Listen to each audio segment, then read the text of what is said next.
there. The General Store on 24 is located on Route 24 in Lewis. Headlines you can't get through your day without. On Power 101.7. All right, 641. Jess, what you got today? All right, the Republican majority in the House of Representatives narrowly passed a bill that would raise the national debt ceiling, but only in return for a 14% cut in federal spending. The measure would undo some of President Biden's health and climate spending measures and impose work requirements on social programs, including Medicaid.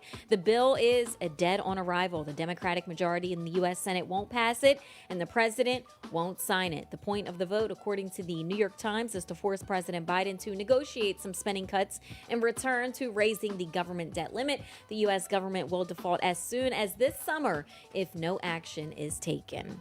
Also, former Arkansas Governor Asa Hutchinson yesterday announced his candidacy for the Republican nomination for the presidency. Exactly. I was asking you earlier. I'm like, who's this? I know. He criticized only President Biden in his announcement, but he has emerged as a vocal critic of former President Trump, saying that his nomination for a second term would be the worst scenario for Republican chances. I know. I said the same thing. I said, Bill, who's this? Who? Hold Who? on. No, Asa Hutchinson? Former who? Governor of where? Arkansas what? Arkansas who? Say what? I know. But there you go. Well, you know that's going to happen. Who's going to be, running and coming out and putting their name in the hat. You know that's going to happen. People are going to start go. coming out of the woodworks, and Yep. I know that's another thing. That's another thing that I never understood. I never understood all these candidates that come out of the woodworks when it's time to run for president, knowing they will never win. I know. It's like all this wasted money, and then Yep. they say, "Oh, I'm going to keep fighting. I'm going to make a difference." I know. It's a waste. Unless you even have a chance. Like, come on. You feel like, what's the point? Like, why are you wasting all this money? Yeah. I mean, it's promotion to get yourself out there. What was he? He was a former governor. Yes. So I guess he wants to get his name back out there so he Possibly. can become, he knows he's not. I think, it's funny. This guy, he knows he's not going to win. He knows it. But he wants to get his name back out there. Because he wants to run for governor again or something. Well. Or maybe get in the Senate or something like that. That's why. Because he knows it's got to suck going around knowing you're not going to win. Like going out there and saying, I'm going to be the next president. No, you're not. And you know you're not. Yeah, he knows he's not. So, and then the people who give to him. You're giving to you might as well just open your window. Maybe for his resume to say, I ran for president. And just start throwing bills out the window. Just waste it. Yeah, waste money. It is. So, I don't know. I never understood that. Wow.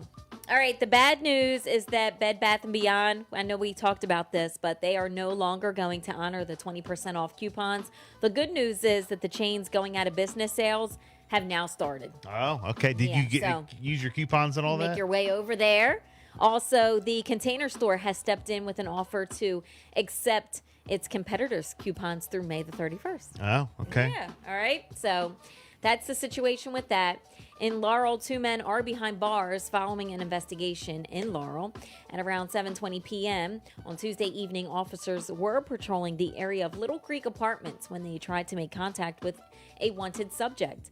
The 2 subjects in the same group fled on foot, and additional officers responding to the area saw that the 2 subjects flee into a stairwell into Building 300. The subjects were reportedly seen removing concealed firearms from under their clothing and trying to hide them before being contacted by the officers. The 2 men arrested are 19-year-old Timothy O'Hara, being charged with possession of a firearm by a person prohibited, and 18-year-old Markel Fort was also charged with concealed carry deadly weapon. He is also currently on release on an unsecured bond for an unrelated violent felony case. He has been held at SCI on $5,000 secured bail. So 2 men are behind bars following that investigation in Laurel. Gotta get all this under control. 646, it's the Bill and Jessica show for our old buddy Winky for Throwback Thursday. Hey. Old school right now. This ain't just a throwback. This is old school. Orange Juice Jones.